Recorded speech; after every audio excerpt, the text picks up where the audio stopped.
erreicht man allein mit Worten, was man will? Vor über 2000 Jahren nahm sich Aristoteles vor, diese Frage in seiner Abhandlung zur Rhetorik zu beantworten.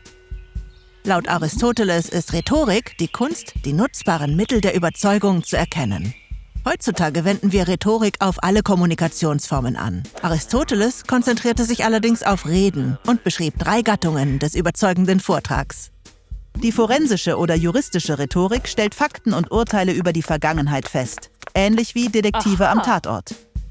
Die Epideixis oder Lobrede trifft eine Aussage über die gegenwärtige Situation, wie etwa bei Hochzeitsreden.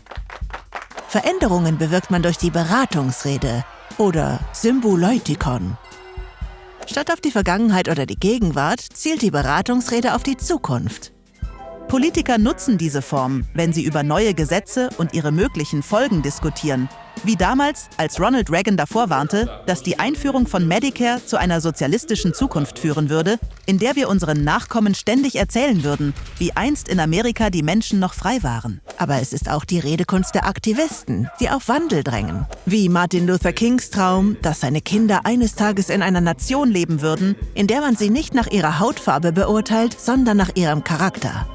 In beiden Fällen schildert der Redner dem Publikum eine mögliche Zukunft und bittet es um Hilfe, um sie zu verwirklichen oder zu verhindern. Aber was macht neben der Verwendung des Futurs eine gute Beratungsrede aus? Laut Aristoteles gibt es 3 Arten der Überzeugung: Ethos, Logos und Pathos.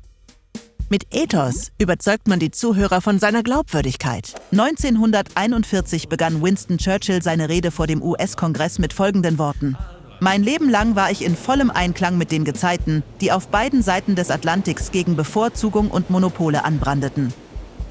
Damit hebt er seinen tugendhaften Einsatz für die Demokratie hervor. Noch viel früher berief sich der römische Konsul Cicero bei der Verteidigung des Dichters Archias auf seine Lebensweisheit und Kompetenz als Politiker. Durch mein Studium der freien Wissenschaften und der sorgfältigen Ausbildung, der ich, wie ich erkläre, zu keinem Zeitpunkt meines Lebens abgeneigt war.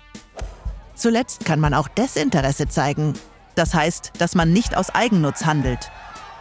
Unter Logos versteht man den Gebrauch von Logik und Vernunft. Bei dieser Methode können rhetorische Stilmittel wie Analogien, Beispiele und Zitate aus Forschungen und Statistiken eingesetzt werden. Es geht aber nicht nur um Zahlen und Fakten, sondern auch um den Aufbau und Inhalt der Rede selbst. Mithilfe von Faktenwissen soll das Publikum überzeugt werden, wie zum Beispiel in Sojourner Truths Argumentation für Frauenrechte. Ich habe genauso viele Muskeln und kann genauso viel arbeiten wie jeder Mann. Ich habe gepflügt, geerntet, geschält, gehackt und gemäht. Gibt es einen Mann, der mehr tun kann? Leider können Redner Menschen auch mit falschen Informationen manipulieren, die die Zuhörer für wahr halten. Wie etwa die widerlegte, aber weit verbreitete Behauptung, dass Impfungen Autismus bewirken. Zu guter Letzt appelliert Pathos an die Emotionen. In der heutigen Zeit der Massenmedien ist es häufig die wirksamste Form. Pathos ist grundsätzlich weder gut noch schlecht, kann aber irrational und unberechenbar sein.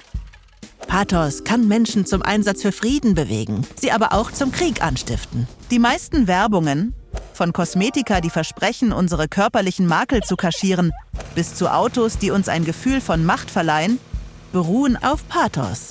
Aristoteles' Arten der Überzeugung sind noch heute sehr einflussreich. Welches Mittel man einsetzen soll, kommt auf die Art des Publikums, den Zweck der Rede sowie auf den richtigen Ort und Zeitpunkt an. Vielleicht sollte man aber auch erkennen können, wann diese Überzeugungskunst auf einen selbst angewendet wird. Bereit weiterzulernen? Schau dir diese Videos an, um entweder zu hinterfragen, was du zu wissen glaubst, oder um mehr darüber zu erfahren, was du noch nicht weißt. Abonniere und bleib neugierig.